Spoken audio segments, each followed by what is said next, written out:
Hello, আসসালামু আলাইকুম রহমতুল্লাহ। আপনারা কেমন আছেন? আজকে আমি কেমিস্ট্রির 6 অধ্যায় নিয়ে আলোচনা করব। এই অধ্যায়ের এ টু জেড সম্পূর্ণ আলোচনা করব, ম্যাথমেটিক্যাল যত টাইপ আছে ওটা নিয়ে। ঠিক আছে? এমনি ক খ এই বা এমসিকিউ এগুলো নিয়ে আলোচনা করব না। ওইগুলা আপনারা একটু বাসায় পড়ে নিলেই পারবেন। যদি বেসিকটা ভালো থাকে তাহলে বাসায় ইজিলি পড়ে নিতে পারবেন, কোনো সমস্যা নেই। তো যতটুকু ম্যাথ আছে ওইগুলো নিয়ে করাবো। চ্যাপ্টারের নামটা হচ্ছে মৌলের ধারণা ও রাসায়নিক গণনা। ঠিক আছে? এখানে এই মৌল সম্পর্কে আলোচনা করব, তারপরে হচ্ছে মৌলের আয়তন নিয়ে আলোচনা করব, তারপর হচ্ছে মোলার দ্রবণ নিয়ে আলোচনা করব, শতকরা সংযুতি, এইখানে এই বিষয়গুলো নিয়ে আলোচনা করব। আর সবচেয়ে ম্যাথ যেখান থেকে বেশি আসে সেই বিষয়গুলো নিয়ে হচ্ছে আলোচনা করব। তবে এই যে মূল নিয়ে আলোচনা করব, এই যে এইগুলো নিয়ে হচ্ছে ম্যাথ আসে: শতকরা সংযুতি, স্থূল সংকেত, তারপর হচ্ছে লিমিটিং বিক্রিয়ক, উৎপাদের শতকরা পরিমাণ। তবে এই যে প্রথম তিনটা জিনিস নিয়ে হচ্ছে একবার ইজি ম্যাথ, একবারে একটা লাইন জানতে পারলে আপনার আর ম্যাথ করা লাগবে না। একটা লাইন জানতে পারলে ম্যাথ নিয়ে আর আপনার ভালো লাগবে না। এই যে এই তিনটা তিনটা এই তিনটা নিয়ে হচ্ছে ইজি ভাবে বুঝতে পারবেন। তারপরে হচ্ছে আছে শতকরা সংযুতি, স্থূল সংকেত। এই দুটো হচ্ছে একটা টাইপ, এটার আমি টাইপ 1 ধরলাম, টাইপ 1। আর এটা হচ্ছে টাইপ 2 ম্যাথের, বিশেষ করে লাস্টে যে টাইপটা লিমিটিং বিক্রিয়ক আর উৎপাদের শতকরা পরিমাণ, এটা হচ্ছে টাইপ 3 ধরলাম আমি। ঠিক আছে? তো এইগুলো নিয়ে একটু আলোচনা করব। তো এটা এসএসসি 26-27 ভবিষ্যতেও ইনশাল্লাহ কাজে লাগবে। তো আপনারা মনোযোগ দিয়ে ক্লাসটা করেন। ম্যাথগুলো নিয়ে একটু আলোচনা করবো। ফার্স্ট আছে মোল। আণবিক ভর বা পারমাণবিক ভর, পরমাণুর ক্ষেত্রে পারমাণবিক ভর আর অণুর ক্ষেত্রে হচ্ছে আণবিক ভর।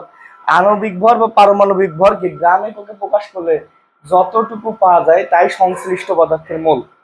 বিষয়টি একটু দেখা যাক। যেমন হচ্ছে পানি, H2O, হাইড্রোজেনের 1, তারপরে হাইড্রোজেন আছে 2টা, অক্সিজেন আছে 16, মোটমাট হচ্ছে 18 গ্রাম। এটা হচ্ছে 18 গ্রাম পানি। 18 গ্রাম পানি মানে 1 মোল। কার ক্ষেত্রে? পানির ক্ষেত্রে।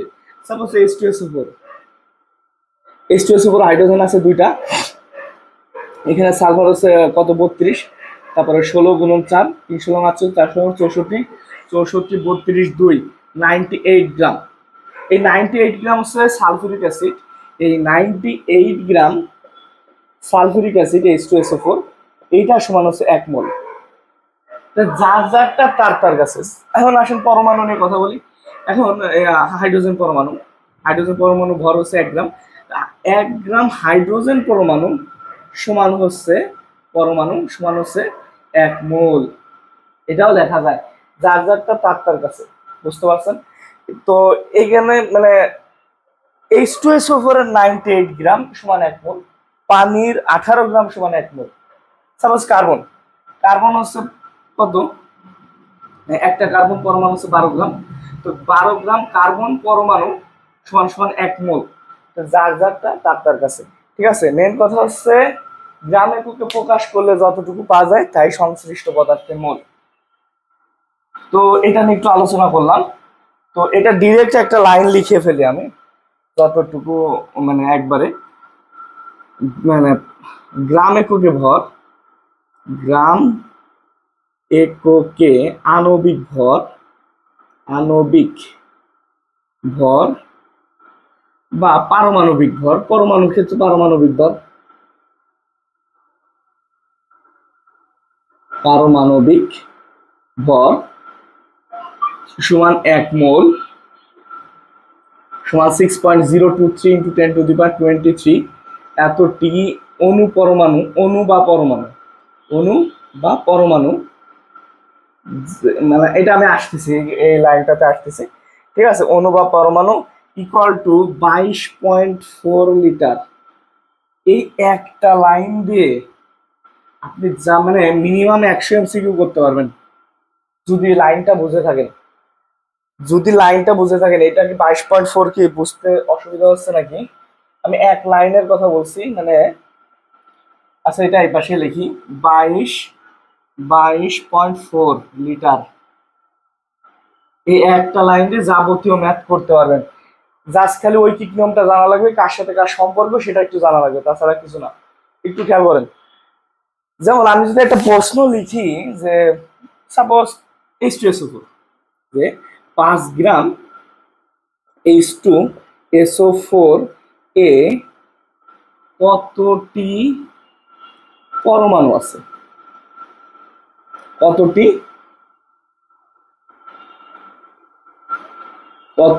পরমাণু আছে,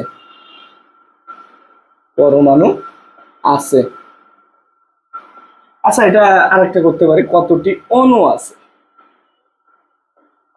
এটা করতে পারি। আমরা আরেকটা প্রশ্ন করতে পারি, সেটা হচ্ছে 5 গ্রাম H2SO4 এর আয়তন কত, আয়তন কত। তারপরে আর কি কোনো প্রশ্ন করা যায়? হ্যাঁ, কত সংখ্যক অণু পরমাণু আছে, ওটা তো বললামই। হ্যাঁ, কত মোল, কত মোল। এই 4টা প্রশ্ন ইজিলি করতে পারবো আমরা এখান থেকে। এই জিনিসটাকে একটু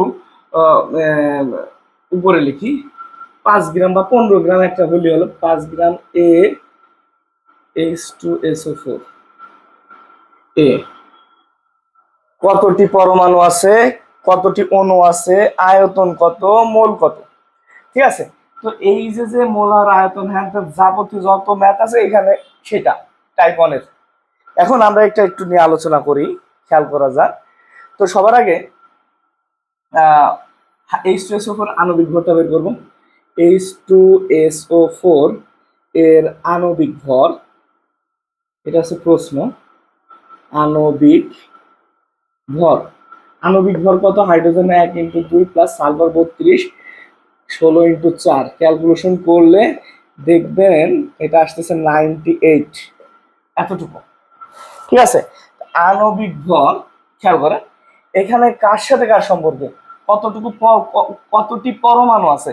তাহলে এই যে পারমাণবিক ভর বা আণবিক ভর, আণবিক ভরের সাথে আমি নিব কাকে? এইটাকে। যেহেতু অণু বা পরমাণু চাইছে, আমি নিব কাকে? এটাকে। তাহলে আমি লিখব 98 গ্রাম H2SO4 সমান 6.023 × 10⁻23 এতটি। যদি পরমাণু লিখি, যদি পরমাণু লিখি তাহলে আমাকে এখানে একটু অ্যাড করা লাগবে। কি অ্যাড করা লাগবে? এটা কয়টা পরমাণু আছে? 1 2 3, 3 আর 4 7টা, 7 দ্বারা গুণ দেওয়া লাগবে। 98 গ্রামে এতটি পরমাণু আছে। 1 গ্রামে কতটি পরমাণু? ঐকিক নিয়ম, 7 × 6.023 10⁻23 ডিভাইডেড বাই 98। তো এখানে যত খুশি তত চাইতে পারে, 5 500 15 5 লাখ, যা খুশি তাই থাক। 5 গ্রামে কতটুকু আছে? 7 × 6.023 × 10⁻23 × 5 ডিভাইডেড বাই 98। ক্যালকুলেশনটা তোমাদের উপর ছেড়ে দিলাম। এতটি পরমাণু, এই কথাটুকু লিখতে হবে, এতটি পরমাণু। প্রথমটার অ্যান্সার শেষ, কয়টা পরমাণু আছে শেষ, জাস্ট কার সাথে কার সম্পর্ক সেটা দেখতে হবে। এখন এইখানে যদি ভাই আপনাকে যে দ্বিতীয়টা বলছে কতটা অণু আছে, তো 7টা মুছে দেন, 7টা মুছে দেন। এখানে প্রথমটার অ্যান্সার তো লিখছেন, তাহলে 7টা মুছে দেন, 7টা মুছে দেন। আর এখানে লিখবেন এতটি অণু, দ্বিতীয়টার ক্ষেত্রে এতটি অণু লিখতে হবে, এই জায়গা অণু। তাহলে এই যা আছে দ্বিতীয়টার অ্যান্সার, ক্যালকুলেশনটার দায়িত্বটা আপনার। 1 আর 2 শেষ। এখন আয়তন কত? তাহলে আমি গ্রামের সাথে এখন কাকে নিব? আণবিক ভরের সাথে আমি কাকে নিব? আয়তনকে নিব। এই যে এটা, এটার সাথে আমি এটাকে নিব। ক্যালকুলেশন করলে রেজাল্ট খেয়াল করা যায়। দেখেন একবারে সোজা। এই চ্যাপ্টারটা অনেকে ভয় পায়, ম্যাথ আছে এই কারণে ভয় পায়, বিষয়টা আসলে ভয় পাওয়ার মতো চ্যাপ্টার না। তাহলে 98 গ্রাম H2SO4 সমান 22.4 লিটার। আচ্ছা, এইটা কিসের ভিত্তিতে সেটা একটু বলা উচিত। বইয়ে অবশ্য আছে STP, standard temperature and pressure, মানে প্রমাণ তাপমাত্রা ও চাপ। ঠিক আছে, প্রমাণ তাপমাত্রা ও চাপে 22.4 লিটার সমান গ্রাম এককে আণবিক ভর বা পারমাণবিক ভর। পরমাণুর ক্ষেত্রে পারমাণবিক ভর = 1 মোল = 6.023 × 10⁻23 অণু বা পরমাণু। তাহলে এখানে তাহলে এই আয়তনটা একটু করা যাক। দেখেন 1 গ্রাম H2SO4 সমান কত হবে? ওই 22.4 ডিভাইডেড বাই 98 এত লিটার। অতএব অতএব আমার 5 গ্রামের আয়তন কত চাইছে? তাহলে 5 গ্রামের আয়তন 22.4 ইন্টু 5 ডিভাইডেড বাই 98। কাজ শেষ, একবারে কাজ শেষ। অনেকে বলতে পারে ভাই এগুলো তো সূত্র আছে, অবশ্যই আছে, দেখাবো একটু পরে, তবে আগে আপনার মেন সিস্টেমটা শেখা লাগবে। খেয়াল করেন, তাহলে এটা চলে গেল। আয়তন কত? কত মোল? একবারে সোজা, একবারে সোজা। এটা তুলে নেন, এটা হচ্ছে তৃতীয় নাম্বারের অ্যান্সার। এগুলো জাস্ট এমসিকিউর জন্য আসবে, ঠিক আছে? জাস্ট এমসিকিউর জন্য আসবে। খেয়াল করা যাক, লাস্ট অন কত মোল? 98 গ্রাম H2SO4 সমান কত মোল? 1 মোল। ক্যালকুলেশন জাস্ট 1 গ্রাম H2SO4 সমান 1 ডিভাইডেড বাই 98 মোল। অতএব 5 গ্রাম সমান কত মোল? জাস্ট ক্যালকুলেশন, 5 গুণ হয়ে গেছে উপরে। এটুকু আপনাদের দায়িত্ব, এত মোল। তাহলে আপনারা আমাকে একটু জানাবেন যে গাইডে একটা এমসিকিউ বাদেন নাকি, একটু জানাবেন এই টাইপটা থেকে। একটা এমসিকিউ বাদলে তারপরে বললেন জাস্ট খালি এই লাইনটা, একটা লাইন দিয়ে পুরা ফুল কাভার, আজারে কোনো জিনিস পড়া লাগবে না। সূত্র জানবেন পরে, জানেন একটু একটু পরে জানেন, বাট এই লাইনটা থেকে একুরেট ভাবে আপনাদের বোঝার সুবিধাটা, সূত্র তো মুখস্থই করবেন, ঠিক আছে? সূত্রটা কেমনে আসছে? এই লাইনটা থেকে আসছে, একটু দেখবেন। শেষ, এই টাইপটা শেষ। এরপরে শতকরা সংযুতি আছে, স্থূল সংকেত, ওইটা দেখাই দিচ্ছি। তো আমার মনে হয় বুঝতে পারছেন, ঠিক আছে? আমি কখনই আলোচনা করতেছি না, হ্যাঁ, তাও হালকা পাতলা বললাম কখন। এখন একটু খেয়াল করা যাক এরপরে কোনটা আছে, একটু মুছে দিই, হ্যাঁ, যাতে বুঝতে ইজি হয়। এরপরে আছে শতকরা আচ্ছা, মোলার দ্রবণ নিয়ে একটু আলোচনা করি। এন সমান ডাব্লিউ ডিভাইডেড বাই এম। আচ্ছা, ডাব্লিউ ডিভাইডেড বাই এম এটাও ঠিক আছে। N equal to S equal to N by V. ভিটা হচ্ছে লিটারে। 1 লিটার দ্রবণে দ্রবীত মোল সংখ্যাকে দ্রবণের মোলারিটি বলে, ঠিক আছে? এটা হচ্ছে মোল সংখ্যা, মোল সংখ্যা। আর এটা হচ্ছে লিটার, কিন্তু ভিটা কিসে আছে? লিটার। যদি মিলিলিটারে থাকে তাহলে লিটারে বানায় নিতে হবে। আসবো, ওই সূত্রটা আসবো। তো ইয়াটা কি, সংজ্ঞাটা কি? প্রতি লিটার দ্রবণের দ্রবীত মোল সংখ্যাকে দ্রবণের মোলারিটি বলে। আপনাকে প্রশ্ন চাইতে পারে সেমি মোলার কি? সেমি মোলার কি? সেমি মোলার দ্রবণ কি? সেমি মোলার চাইতে পারে। তারপরে হচ্ছে ডেসিমোলার চাইতে পারে। ডেসিমোলার এগুলো ক্ষমার্কে বললাম যে আলোচনা করবো না, তাও করতেছি। সেমিমোলার, ডেসিমোলার, আর একটা আছে সেন্টিমোলার। সেন্টিমোলার, ঠিক আছে? 1 লিটার দ্রবণে 0.5 মোল দ্রবিত থাকলে সেটা হচ্ছে সেমিমোলার দ্রবণ। যদি 0.1 মোল দ্রবিত থাকে তাহলে সেটা ডেসিমোলার দ্রবণ। এটা মোল কিন্তু, ঠিক আছে? এটা মোল, এটা কি মোল। আর সেন্টিমোলার হচ্ছে 0.01 মোল দ্রবিত থাকলে সেটাকে বলবো সেন্টিমোলার দ্রবণ। এটা মোলার আয়তন বলতে এটাই বুঝাইতেছে, ঠিক আছে? তাহলে মনে করেন যে 5 মোলার দ্রবণ বলতে কি বোঝায়? 1 লিটার দ্রবণে 5 মোল দ্রবিত থাকলে সেটা হচ্ছে 5 মোলার দ্রবণ। এটা হচ্ছে ঘনমাত্রা, ঘনমাত্রার একক মোলার।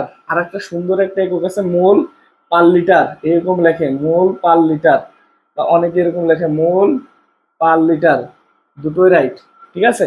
ঠিক আছে। আর সুন্দর নামটা আছে, সরি এটাই সুন্দর নাম, মোলার, ঠিক আছে?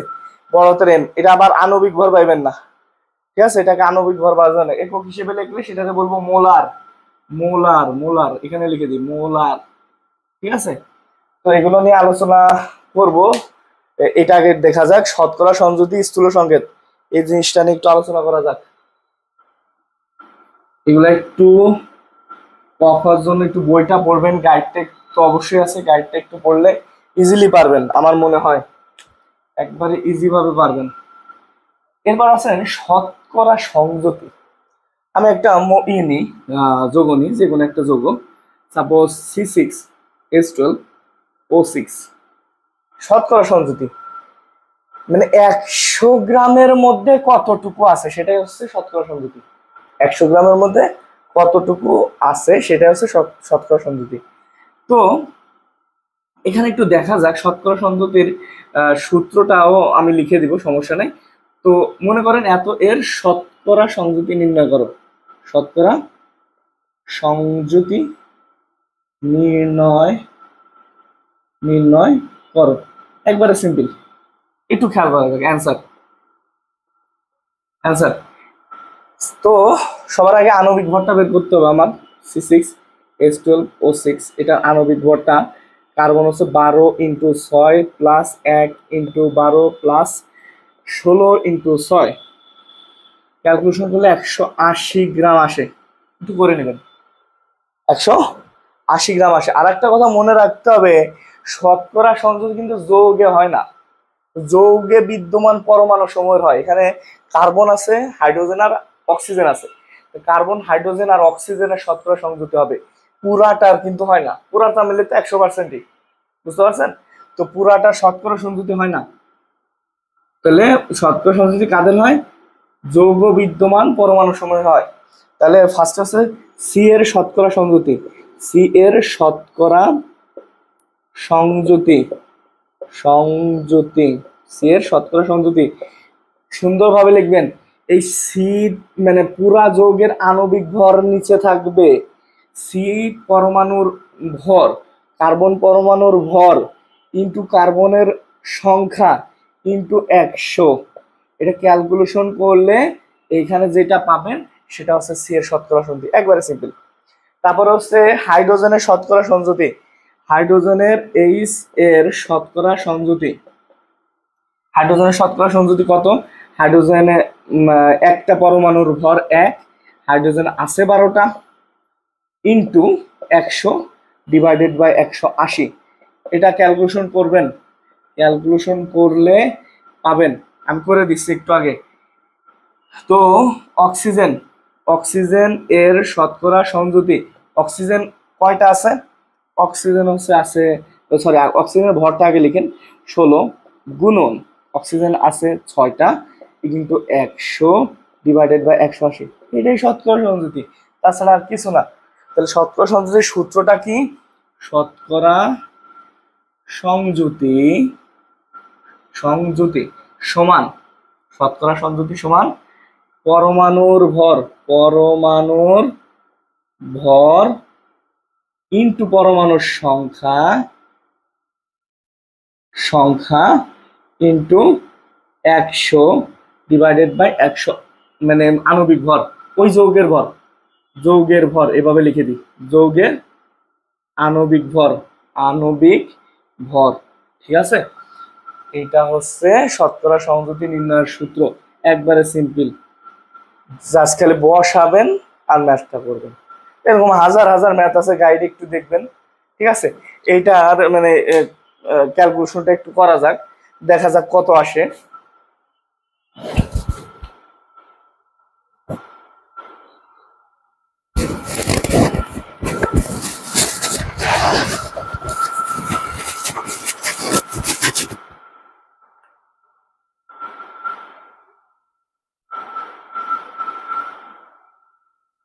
ক্যালকুলেটর করা যাক, দেখেন জিনিসটা করি।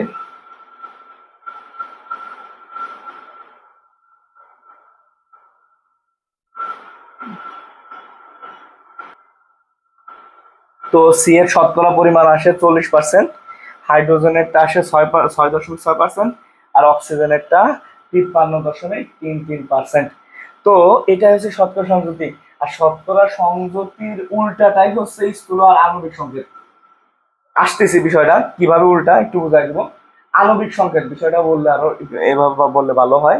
শতকরা সংযুতির উল্টা হচ্ছে আণবিক সংকেত, আর আণবিক সংকেত করতে গেলে স্থূল সংকেত আসবে, ঠিক আছে? তো আমি এইটারই উল্টাটা করব, মানে আপনার এই পার্সেন্টেজ গুলো দেওয়া থাকবে, আপনাকে বের করতে হবে যৌগটা কি। আবার বলতেছি, আপনাকে পার্সেন্টেজ গুলো দেওয়া থাকবে আর বলবে যৌগটা কি কি যৌগ সেটা আমাদের বের করতে হবে। খেয়াল করা যাক, তাহলে এটা একটু মুছে দিলাম। তো এখন হচ্ছে কার্বন, অক্সিজেন। আচ্ছা, এটাই লিখতেছি, খেয়াল করেন। মনে করেন যে দেওয়া আছে কার্বন সমান 40%, আর নিচেরটা হচ্ছে হাইড্রোজেন ছিল, হাইড্রোজেন হচ্ছে 6.6%। তারপরে অক্সিজেন, অক্সিজেন কত? অক্সিজেন 53.33%। তো এইগুলা দিয়ে আর একটা জিনিস বলবে আণবিক ভর। আণবিক ভর দেওয়া থাকবে আণবিক সংকেত বের করার জন্য। আণবিক ভর হচ্ছে 180 গ্রাম। আণবিক ভর সমান কত? 180 গ্রাম। আচ্ছা, এখানে আণবিক ভর যদি না দেওয়া থাকে তাহলে দেওয়া থাকবে বাষ্প ঘনত্ব। বাষ্প ঘনত্ব, বাষ্প ঘনত্ব সাথে 2 গুণ করলেই আণবিক ভর পাওয়া যায়। আণবিক ভর পাওয়া যায়, একটু মাথায় রাখতে হবে। মনে করেন যে আণবিক ভর 180 না বলে বলবে যে বাষ্প ঘনত্ব হচ্ছে 90, তো 90 গুণন 2 180 আণবিক ভর। একবার সিম্পল, বিষয়টা একটু দেখা যাক। সো এটা একটু মুছে দিলাম। প্রথম স্টেপে কি করব, মানে আমরা কি করতেছি তাহলে, শতকরা সংযুতি হতে আণবিক সংকেত নির্ণয় করতেছি। আর আণবিক সংকেত নির্ণয় করার মাঝখানে হচ্ছে স্থূল সংকেত অল্প হয়ে যাবে, সমস্যা নাই, দেখা যাক। তো এটা হচ্ছে দেওয়া আছে, সুন্দরভাবে লিখবেন যে দেওয়া আছে, ঠিক আছে। এটা হচ্ছে করতেছে আণবিক সংকেত নির্ণয়।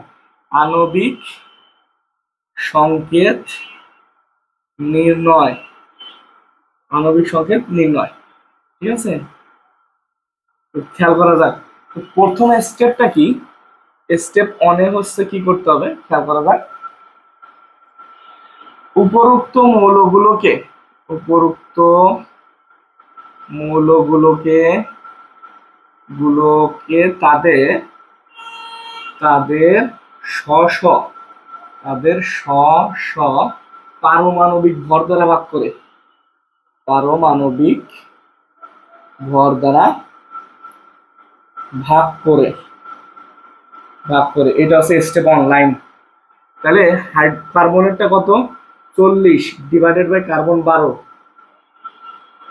এটা করতে হবে। হাইড্রোজেন 6.6 ডিভাইডেড বাই 1, এটা করতে হবে। অক্সিজেন 53.33 ডিভাইডেড বাই অক্সিজেন হচ্ছে 16, তাহলে এটা কত আসতেছে? 3.33, ঠিক আছে। এটা আসতেছে 6.66 বা 6.6, একই কথা, সমস্যা নাই। এটা কত আসতেছে? 3.33। তাহলে এটা হচ্ছে প্রথম স্টেপ চলে গেল। দ্বিতীয় স্টেপটা কি? দ্বিতীয় স্টেপ, স্টেপ 2 লিখে দিলাম। স্টেপ 2, স্টেপ 2 তে কি করতে হবে? ভাগফলগুলোর মধ্যে, ফলগুলোর মধ্যে সবচেয়ে ক্ষুদ্রতম ভাগফল দ্বারা ভাগ করে, সবচেয়ে ক্ষুদ্রতম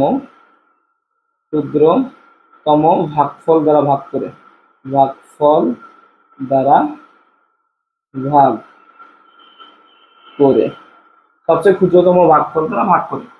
তারপরে কি করব তাহলে? কার্বন হচ্ছে 3.33 ভাগ হচ্ছে 3.33, সবচেয়ে ক্ষুদ্রতম মান আসছে এটা। তারপরে এরপরটা কোনটা? এরপরটা হচ্ছে আপনার হাইড্রোজেন। হাইড্রোজেন হচ্ছে 6.6 ডিভাইডেড বাই 3.33, এটাও দেখবেন 2 আসছে। এরপরে অক্সিজেন কত? অক্সিজেন হচ্ছে আপনার 3.33 ডিভাইডেড বাই 3.33, এটাও আসবে।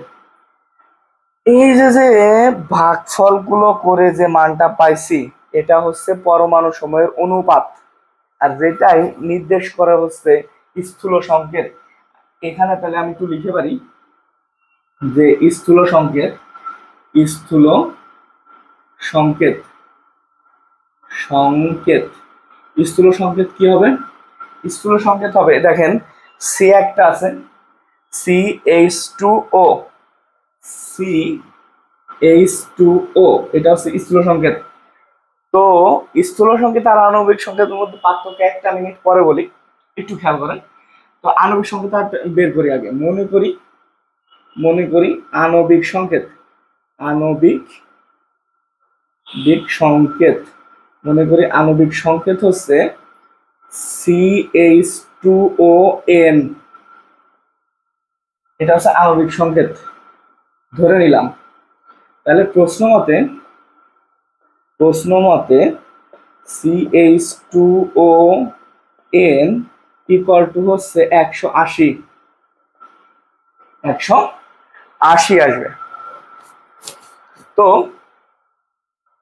এখানে কার্বন কত, কার্বনের ভর 1, হাইড্রোজেনের কার্বনের ভর 12, হাইড্রোজেনের ভর 1 × 2, অক্সিজেনের ভর 16, N ইকুয়াল টু 180। N এর মানটা বের করতে হবে।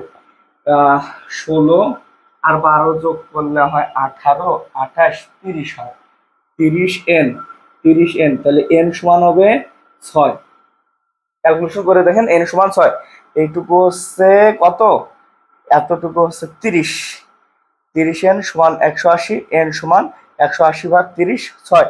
তাহলে N এর মান যদি 6 পাই, এখানে N এর মান 6টা বসাই দেন তো। আণবিক সংকেত কি আসতেছে, আণবিক সংকেত সমান CH2O6 C6H12O6, এটাই হচ্ছে আণবিক সংকেত। তাহলে একবারে সিম্পল, জাস্ট স্টেপ দুটা মাথায় রাখতে হবে, প্রথম স্টেপে এই লাইনটা করব, দ্বিতীয় স্টেপে এই লাইনটা করব, শেষ। আর তো নাই, এটাই। ও যেটা বলতে গেছিলাম যে স্থূল সংকেত আর আণবিক সংকেতের মধ্যে পার্থক্যটা কোথায়। আণবিক সংকেত হচ্ছে এক্সাক্ট যে মানটা, মানে হাইড্রোজেন কয়টা আছে, মানে প্রপার যে সংকেতটা সেটা নির্দেশ করে। আর স্থূল সংকেত হচ্ছে পরমাণু সময়ের অনুপাত প্রকাশ করে। তাহলে স্থূল সংকেত হচ্ছে পরমাণু সমূহের অনুপাত প্রকাশ করে, আর আণবিক সংকেত হচ্ছে এক্সাক্ট যে সংকেতটা ওইটা প্রকাশ করে। তো এটাই গেল স্থূল সংকেত ও আণবিক সংকেত। তো পজ করে সুন্দরভাবে তুলে নেন, আশা করি বোঝা গেছে। আর যদি না বুঝে থাকেন একটু আমাকে জানাবেন, ঠিক আছে। মুছে দিলাম, মুছে একটু ওয়েট করলে হচ্ছে ভিডিওটা লং হবে, মুছে দিলাম। আর এই যে জিনিসগুলো একটু দেখবেন, বইয়ে তুলে রাখবেন, এগুলো বইয়ে নাই। বাষ্প ঘনত্বকে 2 দ্বারা গুণ করলে আণবিক ভর হয়। আপনাকে আবারও বলতেছি, আপনাকে আণবিক ভর ডিরেক্ট দিবে না, দিবে হচ্ছে বাষ্প ঘনত্ব, ওইটাকে 2 দ্বারা গুণ করলে আপনি কি পাবেন, আণবিক ভর পাবেন, ঠিক আছে। তো মুছে দিলাম, একটু খেয়াল করেন, আর বেশিক্ষণ নেই, ঠিক আছে। আমাদের এগুলো সব হয়ে গেছে, মোল হয়েছে, মোলার দ্রব্য, আয়তন, তারপর হচ্ছে শতকরা সংযুক্ত স্থূল আণবিক সমীকরণ, রাসায়নিক সমীকরণ কি, যেগুলো সমীকরণ আছে রাসায়নিক জগৎ। তারপর ধাতব সালফেট একটা লিখি, অনেকগুলাই আছে, ধাতব সালফেট, ধাতব কার্বনেট, অনেকগুলো হয়। আচ্ছা একটা লিখি, ধাতব কার্বনেট প্লাস অ্যাসিড, লবণ পানি কার্বন ডাইঅক্সাইড, সো ধাতব কার্বনেট, একটা ধাতু নিব ইচ্ছা মতো, সাপোজ ক্যালসিয়াম নিলাম, carbonate CaCO3 plus acid HCl, অনেক অ্যাসিড আছে, এটা উৎপন্ন হবে ক্যালসিয়াম ক্লোরাইড প্লাস H2 আর মানে পানি। এই জিনিসগুলাকে কি বলতেছি, রাসায়নিক সমীকরণ। তো এখানে আপনি বাংলাতে বললে কি বলতেন ক্যালসিয়াম কার্বনেটের সাথে HCl যোগ করলে ক্যালসিয়াম ক্লোরাইড প্লাস পানি এবং কার্বন ডাইঅক্সাইড উৎপন্ন হয়। এই যে বাংলা লাইনটা বললেন, অনেক বড় হয়ে গেল, কিন্তু এটাকে সংক্ষিপ্ত আকারে প্রকাশ করতে যে ইকুয়েশন গুলা ইউজ করা হয় সেটাই হচ্ছে রাসায়নিক সমীকরণ, নর্মাল, ঠিক আছে। তারপর বলবো না বলতেছি, তাও বলে দিলাম, সমতাকরণ, এই জিনিসটাকে সমতা করলে সমতাকরণ হয়ে যাবে। ক্যালসিয়াম কয়টা আছে, একটা, ক্লোরিন আছে 2টা, এখানে 2 দিয়ে দেন, তাহলে হাইড্রোজেন কয়টা হলো, 2টা, হাইড্রোজেন 2টা পাই গেছি, কার্বন একটা কার্বন, অক্সিজেন এখানে 2টা আর একটা, 3টা, তাহলে 3টা হয়ে গেছে। এই যে এনে যে 2 দিলাম না, এটার জন্য সমতা হয়ে গেছে, সমতাকরণও শেষ। লিমিটিং ডিগ্রি ভাই, এই যে এখান থেকে 100% যদি ম্যাথ না আসে এসএসসি 26-এ মানে কেমিস্ট্রি এক্সামই হবে না। 100% এহেনতে আসবে, এহেনতেও আসতে পারে, খুবই গুরুত্বপূর্ণ। আর আমি ফার্স্টে যে একটা লাইন থেকে যেটা দেখাইছি ওটা এমসিকিউ আসবে। তো এখন তো আপনাদের আবার শর্ট কোয়েশ্চন আছে, শর্ট কোয়েশ্চনও তো একটা দিতে পারে, তবে এইখান থেকে 100% আসবেই আসবেই আসবে, আসবে না আসলে এক্সাম হবে না, আসবেই আসবে 100%। দু একটা শূন্য বেশি দিলে ভুল হবে না, বুঝতে পারছেন? তো এই আর কি, আপনাদের কেমিস্ট্রি বইয়ের মধ্যে এরকম লাইন আছে মাত্র 7টা থেকে 8টা সর্বোচ্চ, আর টুকটাক যা আছে ওগুলো 7টা 8টা পড়লে এমনি পারবেন। অজৈব যৌগের জৈব যৌগের এটা আলাদা, 11 অধ্যায় ওটা আলাদা। তবে এই 7টা 8টা লাইন পড়লে কেমিস্ট্রি বইয়ের আপনারা রিয়াকশনই মানে কিছুই মনে হবে না আর কি। যেমন এইগুলো সূত্র, ম্যাথের মধ্যে যেমন এ প্লাস বি হোল স্কয়ার সূত্র আছে না, এগুলো হচ্ছে সূত্র। ধাতব কার্বনেটের সাথে অ্যাসিড যোগ করলে লবণ পানি কার্বন ডাই অক্সাইড হয়, ধাতব অক্সাইডের সাথে অ্যাসিড যোগ করলে লবণ প্লাস পানি হয়, ধাতু প্লাস অ্যাসিড যোগ করলে লবণ প্লাস হাইড্রোজেন হয়। এইগুলো রিয়াকশন মানে সূত্রগুলো আপনার মুখস্থ করে সব ইকুয়েশন গুলো করতে হবে, ঠিক আছে?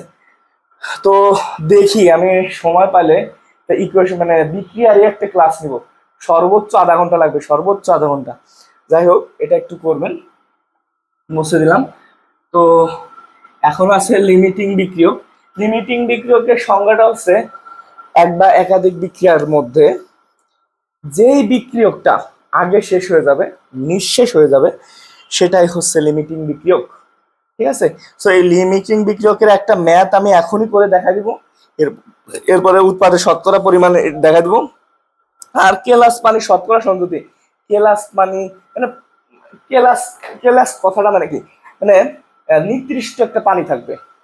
যেমন ওই যে আমরা শার্টে উজালা মাখি না, উজালা বললে চিনবেন কি জানি না, নীল তো মাখি, নীল তুতে, ঠিক আছে? এই তুতের সাথে কপার সালফেট ইন্টু 5H2O, এই যে নির্দিষ্ট পরিমাণ পানি মিক্স করলাম আমি।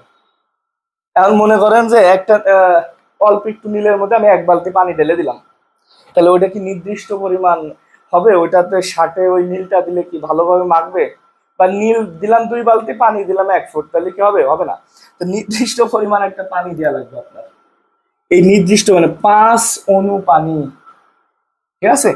এটা দিলে কি হবে, আপনার কপার সালফেট বা তুতে হয়ে যাবে। এখন এই তুতে তো হইলো বুঝলাম, একটু আগেই তো শতকরা সংযুতি শিখছি, সেম ভাবে করতে হবে, সেম ভাবে এই জিনিসটা করবেন। এইটা আপনাদের জন্য এইচডব্লিউ থাকবে, এইচডব্লিউ থাকবে আপনাদের জন্য, দেখবো কে কতটুকু বুঝছে শতকরা সংযুতিটা, ঠিক আছে? তো আমরা এখন লাস্টে তো এটাও হয়ে গেল, তাহলে এটা আপনাদের জন্য এইচডব্লিউ। আমি হালকা একটু বলে দিই, কপার এর শতকরা সংযুতি ইকুয়াল টু পুরা যৌগটার ভরটা থাকবে নিচে, পুরা যৌগের ভর, যৌগের ভরটার নিচে থাকবে কপার একটা আছে 1, কপারের ভর ইন্টু কপারের ভর ইন্টু হচ্ছে কি 100%, এরকম করে সালফার করতে হবে। অক্সিজেন কয়টা আছে? অক্সিজেন 4টা আর 5টা 9টা, এই যে 5টা, কিন্তু এখানে 5টা এখানে 4টা, মোট অক্সিজেন আছে 9টা। তাহলে 9 মানে অক্সিজেনের ভর কত? অক্সিজেনের ভর হচ্ছে 16, 16 ইন্টু 9 ইন্টু 100 ডিভাইডেড বাই যে এই পুরাটা যৌগের যেটা আসে সেটা, ঠিক আছে? এটা করে আমাকে একটু দেখাবেন, দেখবো আপনার শতকরা সংযুতি কি বুঝছেন, ঠিক আছে? এটা এইচডব্লিউ থাকবে। সো আমাদের লাস্ট এবং ফাইনাল টপিক লিমিটিং বিক্রিয়ক, উৎপাদের শতকরা পরিমাণ, সুন্দরভাবে বুঝাই দিব, আর বুঝাইতে বেশি টাইমও লাগবে না ইনশাল্লাহ, যদি মনোযোগ দিয়ে ক্লাসটা করেন, ঠিক আছে?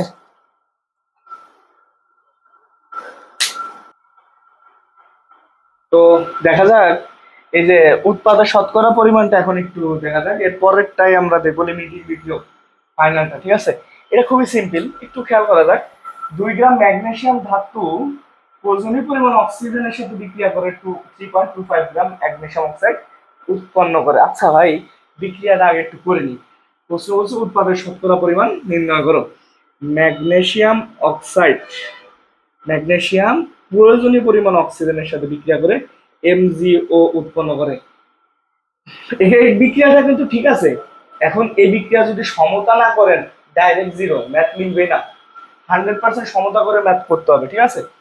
ম্যাগনেসিয়াম অক্সিজেন আছে দুইটা, এখানে 2 দিলাম, ম্যাগনেসিয়াম হয়ে গেল দুইটা, এখানে 2 দিলাম। সো ম্যাগনেসিয়াম 2 ইন্টু 12 24, 24 2 ইন্টু 24 48, তার মানে 48 গ্রাম আসতেছে ম্যাগনেসিয়াম, ঠিক আছে। তো ম্যাগনেসিয়ামটাই করতে হবে আমাদের, খেয়াল করেন। আচ্ছা এটা একটু উপরে লিখে, হ্যাঁ 48 গ্রাম, কিন্তু আপনার পরীক্ষার খাতায় নিচে লিখেন, ঠিক আছে। জায়গার সংকটের কারণে করতেছি, বারবার তো মোছা যায় না, একটু খেয়াল করেন, কষ্ট করে দেখেন। আর ম্যাগনেসিয়াম কত, 24 2 48, 48 16 2 32, কত হয় 80 গ্রাম ম্যাগনেসিয়াম হচ্ছে। তার মানে 48 গ্রাম ম্যাগনেসিয়াম থেকে এমজিও উৎপন্ন হয়, কত গ্রাম, উৎপন্ন হয় 80 গ্রাম। তাহলে এখানে বলছে 2 গ্রাম ম্যাগনেসিয়াম ধাতু বিক্রিয়া করছে, তাহলে 2 গ্রাম থেকে কত উৎপন্ন হয়, 1 গ্রাম থেকে উৎপন্ন হয় 80 ডিভাইডেড বাই 48। অতএব 2 গ্রাম ম্যাগনেসিয়াম থেকে এমজিও উৎপন্ন হয় কত, 80 ইন্টু 2 ডিভাইডেড বাই 48, দেখবেন 3.33 আসছে, 3.33 আসছে। তো এইখানে একটু ক্যালকুলেশন করা যাক, খেয়াল করেন। তাহলে উৎপাদের শতকরা পরিমাণ নির্ণয় সূত্র, বিক্রিয়া হওয়ার পরে প্রাপ্ত প্রকৃত উৎপাদের পরিমাণ পাইছেন কত, আপনি তো হিসাব করে পাইছেন এটা, প্রকৃত কোনটা 3.25, আর নিচে হচ্ছে হিসাবকৃত, এই যে রাসায়নিক বিক্রিয়ার পরে সমীকরণ থেকে হিসাবকৃত উৎপাদের পরিমাণ কত পাইছেন, 3.33 ইন্টু 100%। ক্যালকুলেশনটা আপনাদের উপরে ছেড়ে দিলাম, এটা অ্যান্সার আছে, তাছাড়া আর কিছুই না। তো এটাও চলে গেল, উৎপাদের শতকরা পরিমাণ খুবই সিম্পল, এই যে উৎপাদের শতকরা পরিমাণ, ঠিক আছে। এটাও শেষ হয়ে গেল। আবারও একটু রিপিট করতেছি, বিক্রিয়াটা করব, তারপরে 2 গ্রাম থেকে এক্সাক্ট কতটুকু উৎপন্ন হয় হিসাব করে বের করব, হিসাব করাটা নিচে, আর বিক্রিয়ায় যেটা দেওয়া থাকবে সেটার উপরে ইন্টু 100 করলেই উৎপাদের শতকরা পরিমাণ পেয়ে যাব। তাহলে থাকলো এতটুকুই।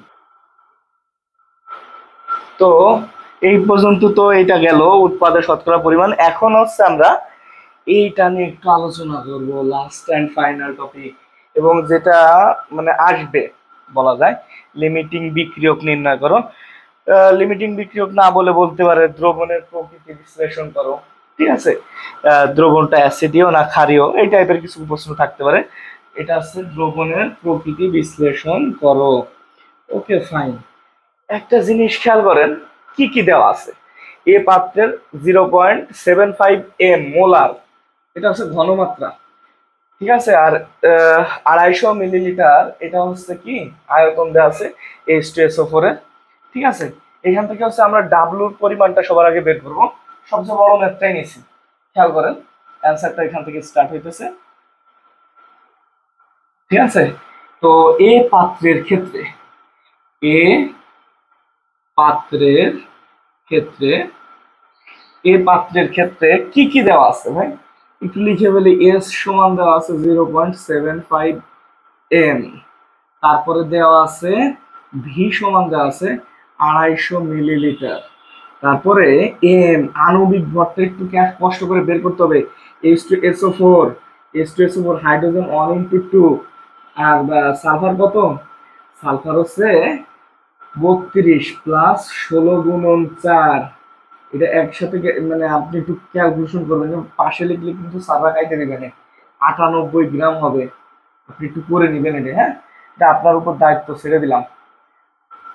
তো এইখান থেকে আমাদের ডাব্লুটা বের করব, এখান থেকে ডাব্লুটা বের করব। আচ্ছা বি পাত্রের ক্ষেত্রে কি, বি পাত্রের ক্ষেত্রে, আচ্ছা পাত্রী আর পাত্র সেমই কথা, পাত্রের ক্ষেত্রে বি পাত্রের ক্ষেত্রে কি আছে, এস এর মানটা হচ্ছে 0.6, এটা আমরা 1 1 1 2 টু দিব, ভি এর মানটা ভি2 হচ্ছে 250 মিলিলিটার, আর হচ্ছে ইনটু আণবিক ভরটা কত, সোডিয়ামের হচ্ছে 22-23 গ্রাম, 23 আর 1 24 আর 16 40 গ্রাম করে নেবেন একটু, ঠিক আছে?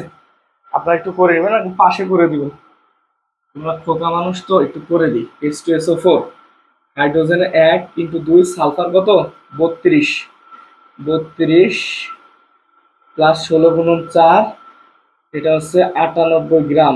এইভাবে করবা, ঠিক আছে? এইভাবে করতে হবে। হাইড্রোজেনেরটা আগে, সালফিক অ্যাসিডটা গেল, পরে হচ্ছে কারটা NaOH এর আণবিক ভর, NaOH, NaOH এর আণবিক ভর, সোডিয়ামের 23, অক্সিজেন 16, আর হচ্ছে হাইড্রোজেনের 1, মোট কত 40 গ্রাম। তো আমরা এখানে ডাব্লুর পরিমাণটা বের করব। আর পরিমাণ ডাব্লুর পরিমাণ, ডাব্লু সমান উইনো আমরা জানি ডাব্লু সমান SVM ডিভাইডেড বাই 1000, ডাব্লু সমান SVM ডিভাইডেড বাই 1000। এস এর মান কত, এস এর মানটা 0.75, ভি এর মানটা হচ্ছে তোমার কত 250, এম এর মান 98 ডিভাইডেড বাই কত 1000। আর দ্বিতীয় পাত্রের ক্ষেত্রে দেখো ডাব্লু সমান S2V2M2 ডিভাইডেড বাই 1000, 1000, ঠিক আছে? S2 কত 0.6, 250, M2 হচ্ছে 40 ডিভাইডেড বাই 1000। এটা যেটা আসবে সেটা হচ্ছে রেজাল্ট। কত আসতেছে একটু ক্যালকুলেশন করে বলে আমি দেখি।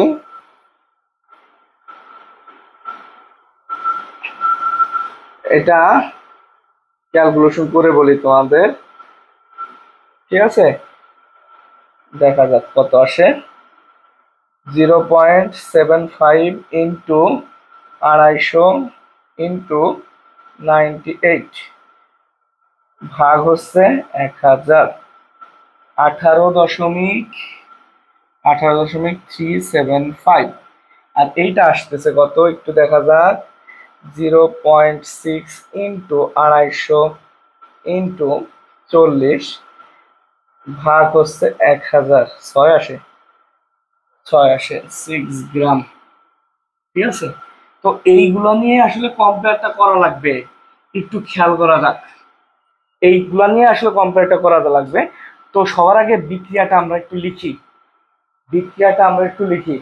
তোমরা পজ করে তুলে নিবা, আমার যদি মশা লাগে, আমার মশা লাগলে তোমরা পজ করে তুলে নিবা, ঠান্ডা মাথায় খেয়াল করো।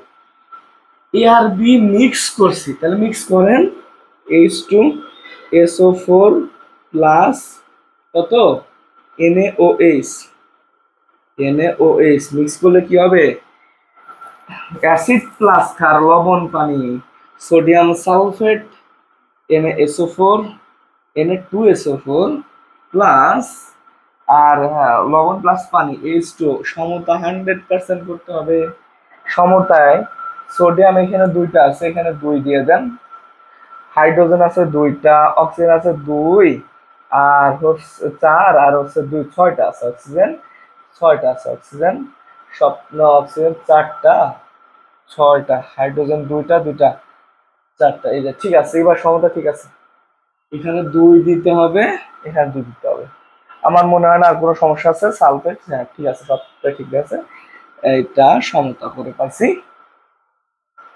এখন দেখতে হবে কার সাথে কে বিক্রিয়া করে, কার সাথে কতটুকু বিক্রিয়া করে সেটা দেখতে হবে। তো খেয়াল করেন, এটা 98 গ্রাম, এটা হচ্ছে 40 গুণন 2, 80 গ্রাম, ঠিক আছে? 98 গ্রাম H2SO4, H2SO4, আমি কি উপরে লিখবো বিষয়টা, একটু উপরে লিখি, তো আপনারা একটু আগে তুলেন সুন্দরভাবে একটা পেজের মধ্যে তুলেন আগে, আমি একটু মুছে দিব, মুছলে তো আবার ঝামেলাও আছে। আচ্ছা সমস্যা না, আমি এই দুটো মান রেখে দিব, সমস্যা নেই। নাকি নিচে লিখবো, নিচে দেখা যাচ্ছে না? ওকে নিচে লিখি তাহলে, একটু খেয়াল করেন। 98 গ্রাম H2SO4 বিক্রিয়া করে বিক্রিয়া করে কতটুকুর সাথে, 80 গ্রাম NaOH এর সাথে, NaOH এর সাথে। ওকে, বুঝলাম। 1 গ্রাম বিক্রিয়া করবে কতটুকুর সাথে, আর আমরা H2SO4 কতটুকু আছে, H2SO4 এই যে এই পাত্রে কি H2SO4 আছে, তাহলে 18 গ্রাম, 18.375 এত গ্রাম H2SO4 কতটুকুর সাথে বিক্রিয়া করে সেটা একটু দেখতে হবে, এটা একটু দেখতে হবে। এটা একটু দেখি তো কত গ্রাম, লাইন শেষ, বেশি নাই আর, বেশি নাই। কই ফোন দেখি, এই করো, ক্যালকুলেশন করো কত আসে। তোমরা আমার সাথে করো, আমার ভুল হলে তোমরা কমেন্টে জানাবা। 80 ইন্টু 18 কত আছে, 375, 375 এত ভাগ হচ্ছে 98, 15 গ্রাম। এটার মানেটা একটু বলি, এটার মানেটা একটু বলি আমি। 18 গ্রাম H2SO4 NaOH এর 15 গ্রামটা খাইতে পারবে, NaOH তো আছে 6 গ্রাম, তার মানে খায়ে মানে অবশিষ্ট থাকবে এটা, বুঝতে পারছেন? এই 6 গ্রাম তো অনেক আগেই শেষ হয়ে যাবে। 18 গ্রাম বিক্রিয়া করতে পারবে 15 গ্রামের সাথে, কিন্তু 15 গ্রামকে আছে 6, মনে করেন 6 গ্রামের সাথে বিক্রিয়া করে আরো 9 গ্রামের সাথে বিক্রিয়া করতে পারবে, বুঝতে পারছেন? তার মানে এখানে লিমিটিং বিক্রিয়ক হচ্ছে NaOH, কারণ NaOH অনেক আগেই শেষ হয়ে যাবে। তাহলে NaOH টা লিমিটিং বিক্রিয়ক, NaOH লিমিটিং লিমিটিং বিক্রিয়ক, বিক্রিয়ক, ঠিক আছে? এটা হচ্ছে অ্যান্সার, এটা হচ্ছে অ্যান্সার। NaOH লিমিটিং বিক্রিয়ক।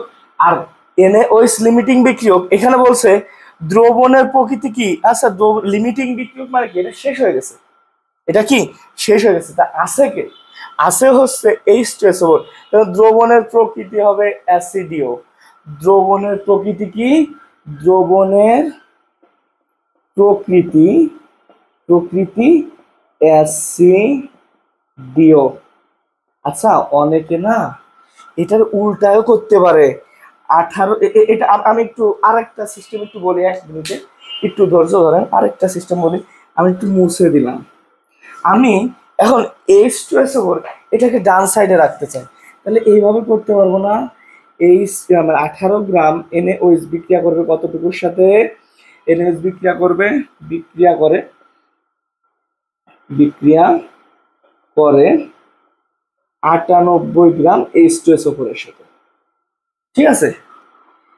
তাহলে এইটা কত, 6 গ্রাম কতটুকুর সাথে বিক্রিয়া করবে, 6 গ্রাম NaOH বিক্রিয়া করবে 98 গুণন 6 ডিভাইডেড বাই 80। এটা একটু করি দেখি তো কত আসে, এটা একটু করি, এটা একটু করা যাক। 98 গুণন 6 ভাগ 80, এটা আছে 7.35 গ্রাম। তার মানে এই 6 গ্রাম NaOH এর মাত্র 7.5 গ্রাম, মানে মানে 7 গ্রামটা শেষ করতে পারবে মাত্র, মানে 7.35 গ্রামকে শেষ করতে পারবে, আরো অবশিষ্ট থাকবে না। তখন এই যে এভাবে করতে হবে যে আপনি এইটা থেকে এটা বাদ দিলে অবশিষ্ট H2SO4, এটা হচ্ছে H2SO4 এর, H2SO4 এর পাত্র, আর এটা হচ্ছে বি পাত্র, কে ছিল, NaOH, ঠিক আছে? তাহলে অবশিষ্ট এখানে লিখতে হবে, তখন অবশিষ্ট দুটোই লিখবেন, আমরা দুটোই শিখে রাখবেন, ঠিক আছে? তো অবশিষ্ট, অবশিষ্ট H2SO4 কতটুকু বিক্রিয়া, বিয়োগটা করো তো দেখি, 18.375 বিয়োগ 7.35, এইটা হচ্ছে অবশিষ্ট থাকবে। তার মানে অলমোস্ট কত, 7 না 12, 11 দশমিক সামথিং একটা থাকবে, এটা হচ্ছে অবশিষ্ট থাকবে, বুঝতে পারছেন? এটা হচ্ছে অবশিষ্ট থাকবে 11 সামথিং, এটা আপনারা একটু করবেন। ঠিক আছে, 1100 সামথিং এত গ্রাম। তো অবশিষ্ট থাকবে H2SO4, দ্রবণের প্রকৃতি কি হবে? অ্যাসিডীয়। আর শেষ হয়ে যাবে কে? NaOH। যে অবশিষ্ট থাকবে সে তো শেষ হবে না, সেটা তো থেকে যাবে। তাহলে দ্রবণের প্রকৃতি কি হবে? ক্ষারীয়। দ্রবণের লিমিটিং বিক্রিয়ক এখানে কে? সরি কি বলতেছি, লিমিটিং বিক্রিয়ক হচ্ছে NaOH, দ্রবণের প্রকৃতি হবে অ্যাসিডীয়। লিমিটিং লিমিটিং বিক্রিয়ক বিক্রিয়ক হবে NaOH। আর দ্রবণের প্রকৃতি অ্যাসিডীয় অ্যাসিডীয় অ্যাসিডীয়। ঠিক আছে, অ্যাসিডীয়। তো এই পর্যন্তই, আমার মনে হয় না আর কোনো প্রবলেম থাকার কথা। আপনারা একটু পজ করেন, পজ করে একটু তুলে নেবেন। এর থেকে কঠিন সমস্যা আর মনে হয় নাই লিমিটিং বিক্রিয়কে। আর থাকলেও পারবেন, সমস্যা নেই, আমাকে জানায়েন যদি কোনো প্রবলেম থাকে। আজ এ পর্যন্তই। যদি ভিডিওটা ভালো লাগে আপনার ফ্রেন্ডদের সাথে একটু শেয়ার করতে পারেন। যদি এই ভিডিওতে 20টা লাইক ওঠে, মাত্র 20টা, ভাই আমি ছোট মানুষ, মাত্র 20টা লাইক ওঠে, নেক্সট টাইম আপনারা যে ভিডিওটা চাবেন আমি ওই ভিডিওটা নিয়েই আলোচনা করব। মাত্র 20টা লাইক চাইছি, বেশি চাই নাই। আর কমেন্ট বক্সে একটু কমেন্ট করে প্লিজ আমাকে জানায়েন আপনাদের ভিডিওটা কেমন লাগছে। তাহলে মানে আমার এই করানোটা সার্থক হবে আর কি। তো আজ এ পর্যন্তই। তো আপনারা মন দিয়ে পড়াশোনা করেন। আল্লাহ হাফেজ।